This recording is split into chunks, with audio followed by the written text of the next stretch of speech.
Up next on the Jeff Crilley Show, you're going to meet an international expert who's going to teach us all how to shatter our limiting beliefs. His incredible journey just ahead.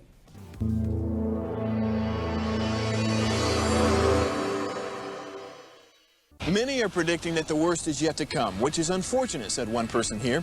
Until now, they've enjoyed the reputation of being the nation's icebox. Watched a burglar in his home this morning by webcam. As a journalist of over 25 years, stories are what make my world turn. Reporting live from the Dallas newsroom tonight, Jeff Crilley, Fox 4 News. But in 2008, I took the jump from my familiar life and started a PR firm from my home. We're talking about anyone with a camcorder like the one I'm using becomes a television network. We started slowly growing the company, and we now have over 100 clients, and we've branched into the world of live digital broadcasting. I now own 8 different TV studios and have a huge team, and the stories that I now get to share are sometimes the most important of my life. Life has a funny way of coming around full circle. This is the Jeff Crilley Show. Well, the late, great Zig Zigler had a famous quote. He says, you got to eliminate the stinking thinking. And doesn't that describe all of us? I mean, we wake up in the morning, we look in the mirror, and we see imperfections. And so much of life is the story that we tell ourselves. Somebody who knows that very well is my next guest, Rudi Riekstins. He is an international expert. He's an author, a speaker, he's a business mentor, and he's my friend. Thanks for coming on the show. Thank you so much for having me, Jeff. It's an Absolutely. incredible privilege. Well, you show up so well to the world. I think nobody would believe that you too had limiting beliefs coming up. So share your childhood journey. The first thing I want to do is just mention to everybody, if you have a limiting belief right now, there's nothing that's wrong with you. In fact, we all have limiting beliefs. Jeff just alluded to that I had them, and I'm going to say I still have limiting beliefs. The difference is how long do you allow the limiting belief to hold you back? I went to school at 6.5 years old, walked into the classroom, petrified going into my first day of school, and the teacher said, "Are you Cole's brother?" And I said, "Yes." I felt relief and recognition from the teacher. I didn't need to be scared anymore. And then she said, "Well, if you're as stupid as your brother, you're going to spend the whole year on the dancer's chair." And she moved me and made me sit on a chair labeled for people that were stupid. And I felt stupid. And because she was a teacher, I believed, well, she must know what she's talking about. And so I then played the part of somebody who not only felt stupid, but acted stupid. And so I never studied, never applied myself, because I never thought I was worth anything. And I started to stack evidence in my life that I just wasn't good enough. And that was truly just a limiting belief, because in reality, I'm not stupid. But at one point in time, someone labeled me that, and I ended up showing up that way for probably a good 20 years of my life. Well, and you told me another story just before we went on, that you tried to find confidence through things like building a successful business and money, and that was kind of a hollow pursuit. I grew up in a really small town in South Africa called Knysna, like a coastal town like Orange County. Tremendous wealth, and then you got the other side of the railway tracks, and that's where I lived. And not necessarily railway tracks, but you get the point. And my childhood was a reminder for me of always, people have more money than what we have, which equated to I had less worth, less wealth. And so I made a decision very young that I was never going to be poor. I was never going to be broke. I was going to work really hard. I was going to make something of my life. And I set the goal that I wanted to be a millionaire by 25. And I set that goal at around about 10 years old. And at 25, 26 years old, I'd achieved what it is that I wanted to. I owned 3 companies, I had 60 employees, I had money in the bank, sports cars, I had all the things. But I still felt like the dunce sitting on that teacher's chair. I still felt like I wasn't good enough. I didn't feel like I was worthy. And that's really where the journey started for me, to be able to dismantle the limiting belief of me feeling like I'm not worthy, and started to stack the evidence of, hang on a minute, if I've created all of this, I have to be worthy. There has to be something there that's worth it. Absolutely. And now you teach others how to do the same. We've got his website. We're going to pull that up. And as we scroll down the website, let's talk about the kinds of clients that you like to work with as a business mentor. I work typically with high performers, people who are wanting to achieve tremendous success in life. They're ready to take action. They're ready to do the work. But in reality, I've worked with everything from startup entrepreneurs. I've worked with individuals, especially throughout COVID, it was mostly individuals, and then large organizations from 3,000 to 30,000 people. What I have identified is that every single person on the planet has limiting beliefs. Every single person on the planet doesn't know or believe that they are good enough, or that they're worthy of having, being, or doing something. There's something that's holding them back from living their highest and their greatest potential.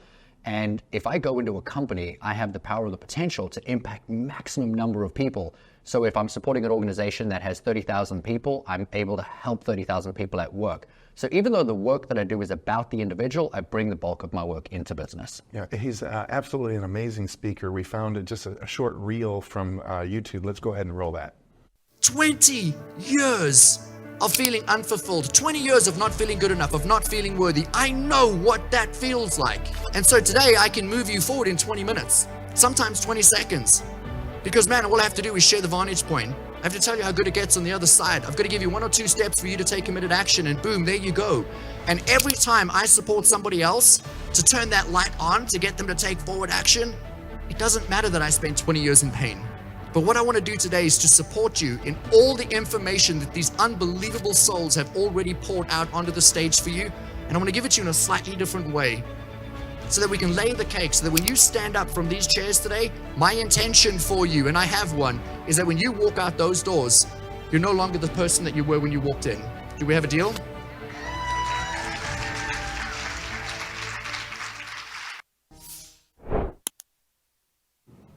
Oh, you're so dynamic. Oh, I appreciate that. Thank you. You were also telling me a story of a 31-year-old man that you helped.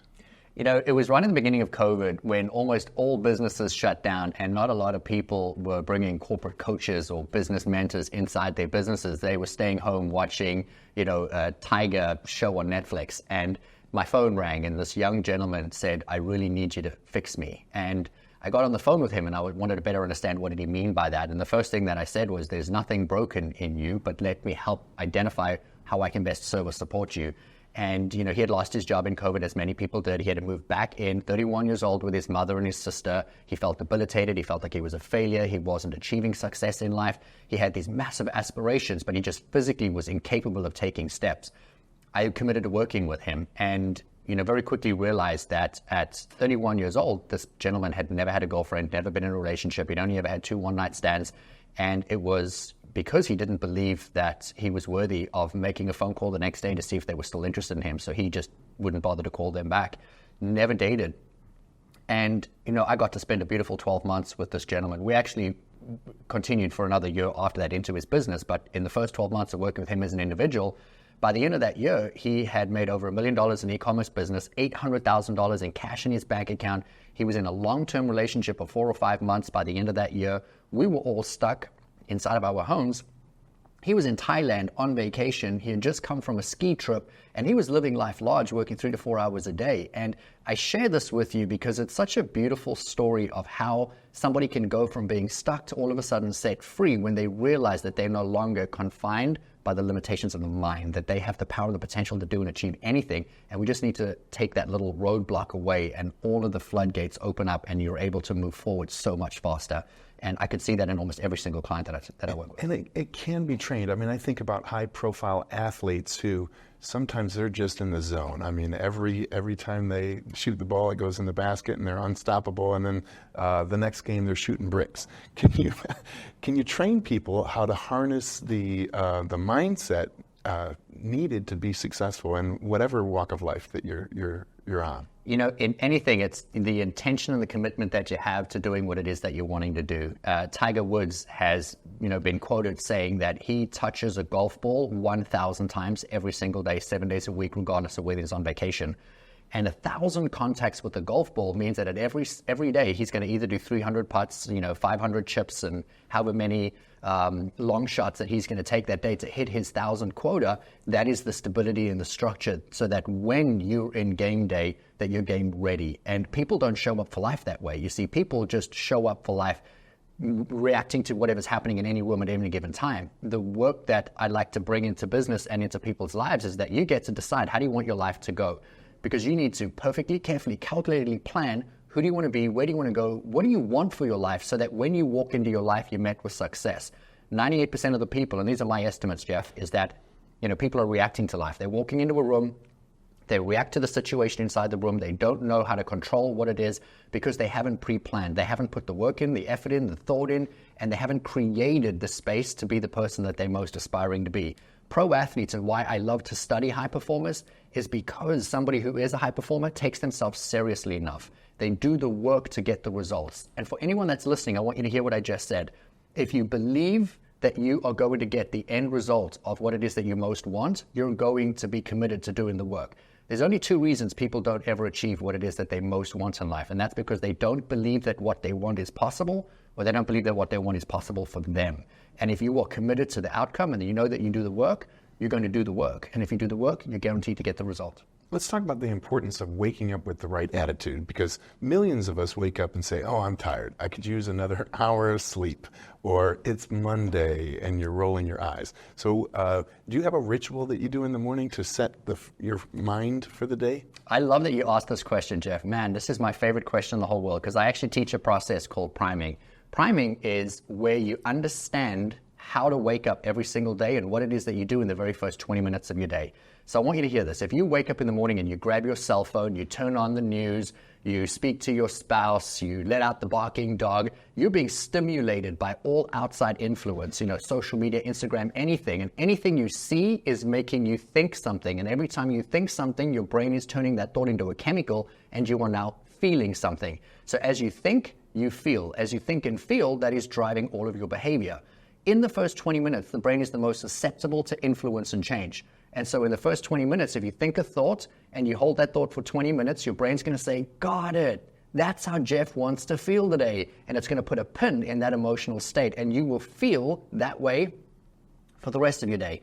And then it's going to influence every single thought, feeling, and decision that you have the rest of the day. So if you can wake up in the first 20 minutes and follow a very careful routine of not touching your phone, waking up, going somewhere into your home, priming your mind to connect to the end result of what you want to do, who you want to be, what you want to achieve in your life, and you can feel what it would feel like to have already achieved it.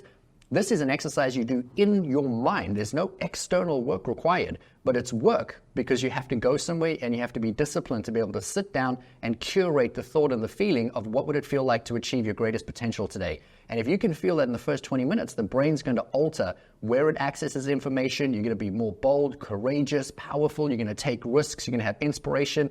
I want to share something that most people don't talk about. 75% of the human population is suffering chronic stress more than 75% of the time, and those are the results coming out of COVID, which means 75% of people are in a heightened chronic state of stress, fear, fight, or flight every minute of the waking day. Why that is so alarming is that when you enter into fear, fight, or flight, the brain shuts down, left and right brain compartmentalize. You go into a state of erratic thought impulses. All of a sudden, there's a lightning storm, panic, fear, fight. Oh, we've got to run, hide. There's forest fires. We're just nervous and we're anxious.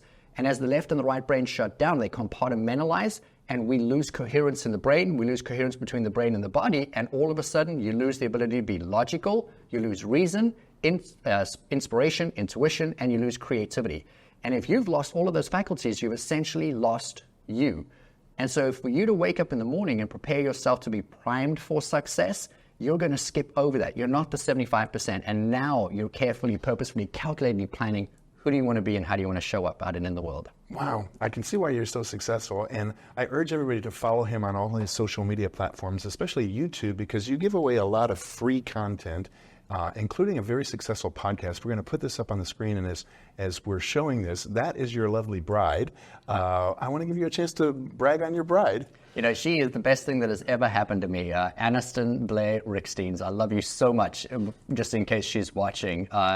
She is definitely the person that has been my greatest cheerleader and supporter. And I think that that's important in life, is to have somebody that's in your corner that is always telling you how awesome you are, because we can't all have you in our corner, Jeff, every minute of every day. So we have to have someone like you at home. And she's definitely that for me, and I'm that for her. And it's cool, probably working with your wife and sharing a podcast with her. What's that like? She is hugely successful in her own right. She's an SVP of a really big organization. But to be able to do something with her that we are both so passionate about, which is self-development, we're always studying, we're always learning, we're always inhaling books. She'll have a pile of books like this next to the side of her bed, and then she'll hand them over to me, and we'll go back and forth and learn and grow together. And the podcast is fun to do together. But for anyone that's listening and has a partner or is aspiring to have a partner at home, I want you to take this lesson away from this. If you're in a couple or in a relationship or aspiring to be, and you're not growing with that partner, you're not doing things together, you're growing apart.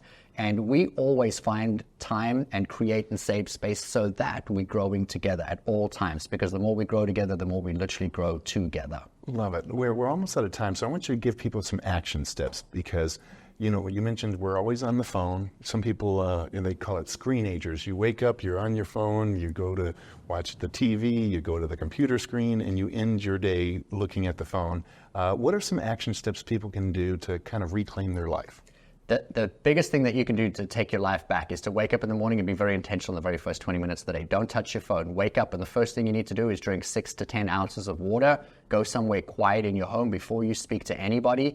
Release any thoughts, feelings, or emotions or stresses that you might have. You'll feel anxiety build up in your body. Just breathe it out as if you're releasing any tension or stress. And then in your mind, I want you to create a vision of what would it feel like to be successful today, achieving your highest, your greatest potential. Anchor that feeling. Then when you open your eyes, write down reaffirming statements of I am successful, I have achieved this, I am, whatever it is that you want to be, because now you're bringing the thoughts and you're bringing it into the physical. So now when you stand up after 20 minutes, you've literally physically changed your physiological state in your body because your thoughts update the entire cell of every single part of your body to match what it was that you were thinking. Before you go to bed at night, just do a few minutes of gratitude. Like, what am I grateful for? What have I done today? What could I be proud of myself for? And start stacking the evidence. You know, when I was a child thinking I wasn't good enough and I wasn't worthy, I stacked evidence of not being worthy. When I was 25, 26 years old and thinking like, man, I can't be stupid, that's when I started saying, what have I done where I can see I've had value, where I've, I'm not stupid. I can start to validate the value and the meaning in my life.